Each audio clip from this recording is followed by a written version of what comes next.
성경 봉독하겠습니다. 에스겔서 9장 1절서부터 7절까지. 또 그가 큰 소리로 내 귀에 외쳐 이르시되 이 성읍을 관할하는 자들이 각기 죽이는 무기를 손에 들고 나오게 하라 하시더라. 내가 보니 6사람이 북향한 윗문 길로부터 오는데 각 사람의 손에 죽이는 무기를 잡았고 그 중에 한 사람은 가는 베옷을 입고 허리에 서기관의 먹그릇을 찼더라.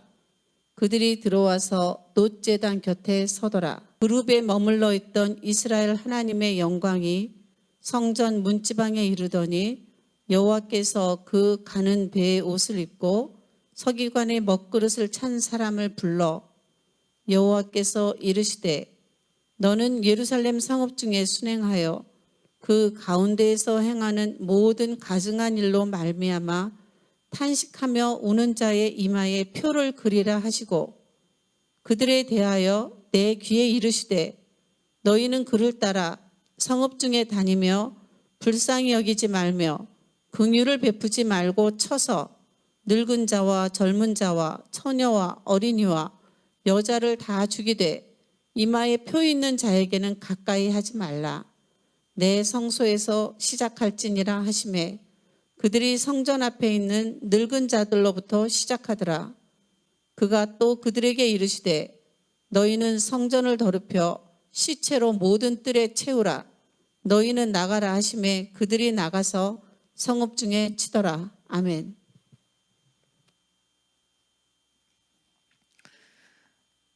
사람에게는 선천적으로 기갈이 있습니다. 기갈. 육체적으로 가령 인간은 목이 마를 때에 뭘 찾습니까? 물을 찾습니다.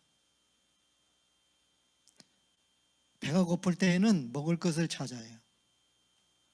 또 지식이 기갈할 때는 무엇을 알고자 배우고자 합니다.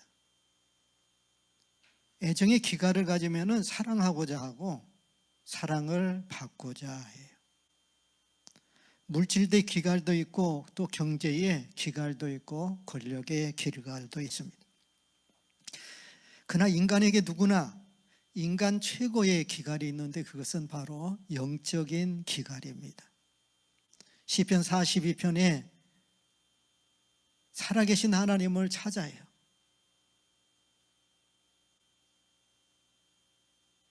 신앙과 종교의 활동이 바로 여기에서 시작이 됩니다. 인간의 모든 기갈에는 그 기갈을 만족해 하는 대상이 있어요. 목이 마르면은 무엇입니까? 물이 있지 않아요, 물. 시장하면은 무엇이 있어요? 음식이 있어요. 애정의 기갈을 채울 만한 또 대상이 있어요. 인간의 최고의 기갈이 뭐라고요? 영적인 기갈이다. 영적인 기갈. 그 대상이 바로 누굽니까? 살아계신 하나님 아버지이십니다. 사실 이 우주에 하나님께서 계신 까닭으로 인간에게는 이러한 영적인 기갈이 있어요. 그런데 인간 사회에 비극은 기갈이 있을 때에 그 대상을 잘못 찾는다는 거예요. 목이 말아요. 그럼 뭘 찾아요? 물을 찾아요. 만약에 오염된 물을 마시게 되면 어떻게 됩니까? 물은 물인데 기갈이 해소가 되는 것이 아니라 탈이 나요. 내가 배가 고프는 그러한 기갈이 있어요. 그러면 상한 음식을 먹어요. 그러면 어떻게 돼요? 식중독에 걸려가지고 엄청난 만약에 사랑의 기갈이 있다고 해봐요. 근데 대상을 잘못 찾아요. 하나님이 짝 주어진 대상이 아니라 짝 주어지지 아니한 다른 대상에서 사랑의 기갈을 채우려고 하면은 온갖 불행과 가정의 파멸이 오는 거예요. 마찬가지로 세계 역사나 현대를 살필 때에도 인간이 영적 기갈을 잘못 찾음으로 온갖 비극을 초래하게 됩니다. 우리가 성경을 읽으면서 구약 시대의 많은 민족들이 살아계신 하나님을 찾지 못하고 우상과 잡신을 하나님으로 잘못 찾고 섬기는 것을 볼 수가 있어요. 세계 도처에서는 하나님이 살아계시기 때문에 영적인 기가를 느끼는데, 하나님을 찾지 않냐고 우상을 하나님처럼 섬기게 되면은 그 우상 때문에 가정이 파괴되기도 하고 자녀가 죽기도 하는 이러한 엄청난 비극이 오는 것을 볼 수가 있어요. 현대 가운데는 금전이 우상화되고 권력이 우상화되고 김정은처럼 김일성처럼 사람이 우상화돼요.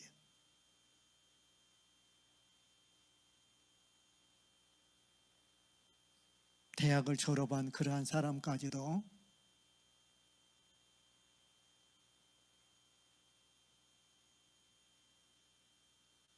에스겔서 8장 말씀에 보면은 하나님 대신에 새나 곤충이나 이러한 우상을 그려놓은 거예요.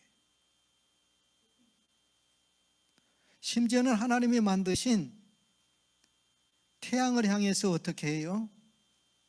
태양을 향해서 경배를 하는 경배. 바로 이것은 엄청난 가증한 일입니다. 이렇게 되면 어떻게 됩니까? 우상 숭배를 하게 되면 하나님에 대해서 배은망덕한 거예요. 고의적인 불순종이며 변명이 없는 죄악이기도 해요. 그래서 하나님의 이 가증한 행위로 인해서 분노를 쏟습니다. 이렇게 되면 첫째로 은혜의 단절이 와요. 하나님께서 자기 백성을 불쌍히 여기거나 긍휼을 베풀지 아니하는 것. 은혜의 단절을 의미하는 것이에요. 인간은 나약하고 무능한 존재입니다. 하나님과의 관계의 단절은 무서운 징벌이기도 해요. 또 무슨 단절이 오는 거예요? 기도의 단절이 오는 거예요. 큰 소리로 내 귀에 부르짖을지라도 내가 듣지 아니하며 18절 말씀에 그렇게 이야기하고 있어요. 에스겔 8장 18절에 그러므로 나도 분노로 깊이 불쌍히 여기지 아니하며 긍휼을 베풀지도 아니하리니 그들이 큰 소리로 내게 부르짖을 때에도 내가 듣지 아니하리라. 바로 이 솔로몬 성전은 어떤 곳이었습니까? 다윗이 그 많은 정성을 들여서 세웠던 그러한 하나님의 집이었어요. 솔로몬이 수많은 수고와 노력을 통해서 성전을 지어놓고 기도할 때에 불로 응답한 곳이었어요. 하나님의 영광이 가득 찬 그러한 곳이었어요. 우상을 섬기면서 하나님의 임재나 영광이 사라져버리는, 그래서 계시록에 보면 하나님께서 촛대를 옮겨버린다고 그러잖아요. 하나님의 촛대를 옮겨버리면 그것은 단순한 건물이 집이지 하나님의 임재하는 그러한 성전이 될 수가 없다는 것.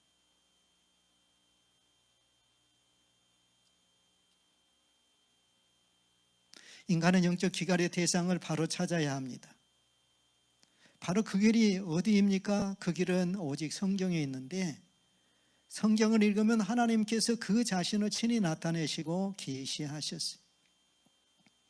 먼저는 아브라함을 불러서 그에게 자신을 분명히 나타내셨습니다.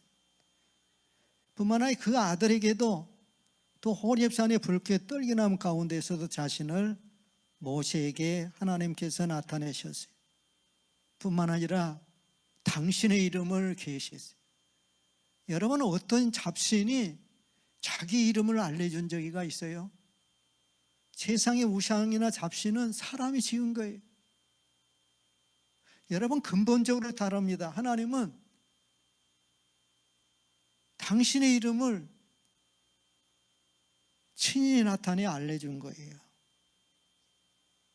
마지막에는 그 아들로 그 자신을 나타내셨어요.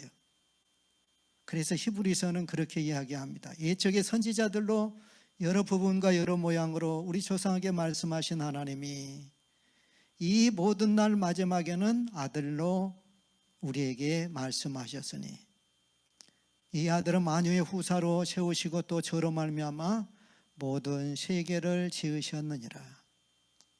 이는 하나님의 영광의 광채시요 그 본체의 형상이시라. 그 능력의 말씀으로 만물을 붙드시며 죄를 정결케 하는 일을 하시고 높은 곳에 계신 위엄의 우편에 앉으셨느라. 지금은 부활하셔서 우리의 예배를 받으시고, 할렐루야.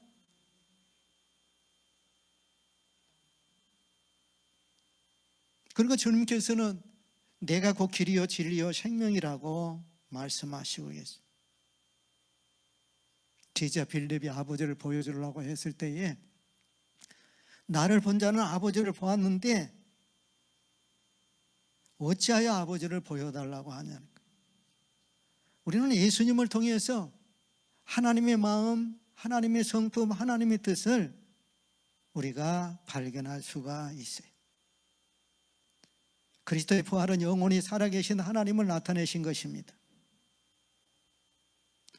여러분, 그리스도를 모르는 모든 종교는 하나님을 바로 찾지 못하고 있어요. 오늘 판창에 보면 하나님의 성전은 성전인데 성전에서 하나님을 예배하고 섬겨야 하는데 전혀 잘못 나가는 거예요. 어디에서부터 문제가 있어요? 제사장부터 문제가 있어요. 뿐만 아니라 거짓 선지자에서부터 문제가 있는 거예요.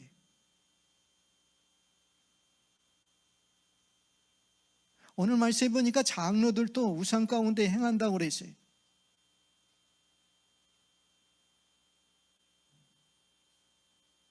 우리는 하나님을 잘 섬긴 줄 알지만은 하나님께서 우리 양무리교회를 바라보면서 어떻게 생각하는지 하나님만이 아실 거예요.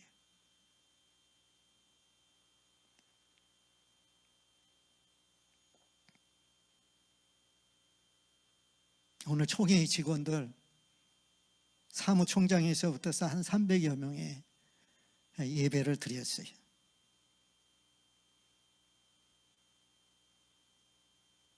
제가 요새 성대가 좀 좋지 않잖아요. 간절히 기도했어요. 하나님,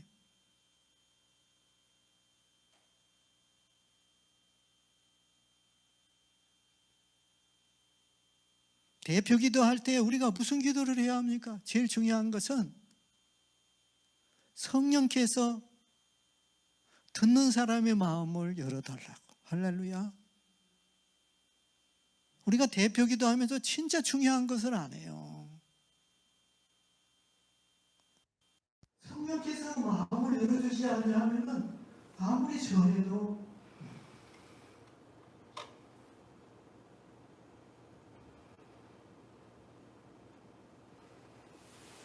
말씀을 대언한 사람을 붙잡아서 기도하고 예배 끝나고 나서 다른 예배가 다 해버리는 거예요.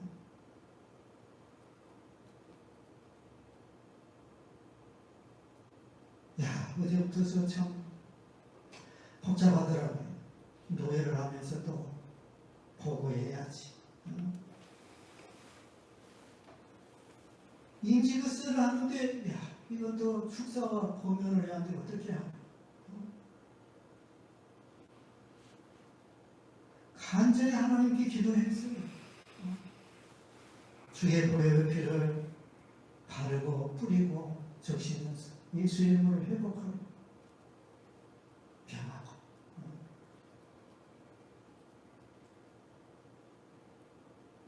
노예할 때보다도 축사와 거면할 때에 훨씬 하나님의 도우심을 느꼈고, 오늘 기도하고 나서 더 회복을 했어요.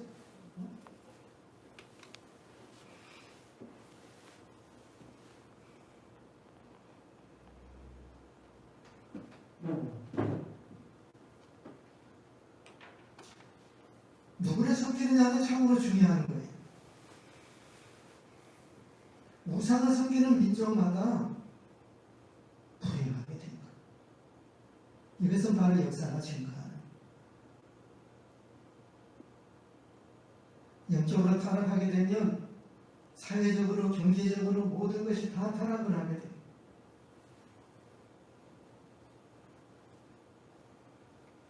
하나님께서는 성전 안에서 이루어지는 것을 보고 말씀하신 거예요. 예수의 선지자를 데리고 가서 여호와의 전으로 들어가서 궁문에 이르기로 보니 흑의 여인이 앉아서 단무술을 위하여 애국을 한 거라. 성전에서 죄 문제를 해결해야 하는데 단무술을 향해서 애국을 해요. 예수를 인자라고 부릅니다. 네가 그를 도왔느냐? 너는 또 이보다 더 큰 가증한 일을 보라. 여호와의 성전 안뜰을 여호와의 성전 못 현관 제단 사이에서 25명의 여호와의 성전을 등지고 낯을 동쪽으로 향하여 동쪽 태양에게 예배하더라. 누구를 예배해야 합니까? 성전에서 누구에게 예배를 해야 해요? 살아계신 하나님께 예배를 해야 하는데 피조물인 태양에게 예배를 하는 거예요. 이러니 하나님께서 진노를 쫓지 않을 수 있겠습니까? 하나님께서는 살아계신 하나님이신데 영광 받기 위해서 우리를 지으시고 만드셨는데 태양에게 예배를 하는 거예요. 하나님이 만든 피조물에게 예배를 하는데 기가 막힌 일이에요.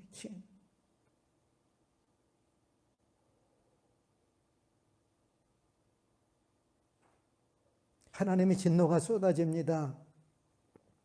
이 가증한 일을 놓고 탄식하는 자, 회개하는 자는 이마에 표를 주어서 이마에 표를 맞은 사람은 징계를 할 때에 가까이 하지 않게 해요. 우리는 죄를 죄로 알고 탄식하고 회개하고 버려야 살아요. 그래야 길이 있어요.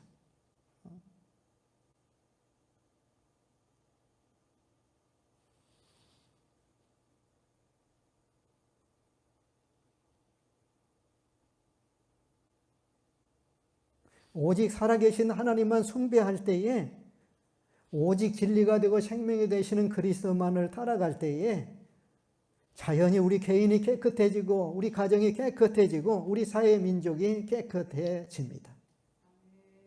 살아계신 하나님의 영 그리스도의 영 또 성령이 우리 민족의 마음속에 임재할 때에 우리 민족이 깨끗해지고 참된 사랑과 기쁨과 화평이 이 사회에 충만해지는 것. 영적 기갈이 없어지고 참된 만족과 참된 평화가 바로 우리의 심령에 넘치게 될 것입니다. 그러므로 우리 주님은 또한 외치십니다. 누구든지 목마르거든 내게로 와서 마시라. 나를 믿는 자는 누구를 믿는 자는 예수를 믿는 자는 성경의 이름과 같이 그 배에서 무엇이 넘치라? 생수의 강이 흘러나리라. 이러한 축복에 여기에 있는 오늘 예배를 참여하는 여러분과 이 민족 위에 임재하시기를 축복합니다.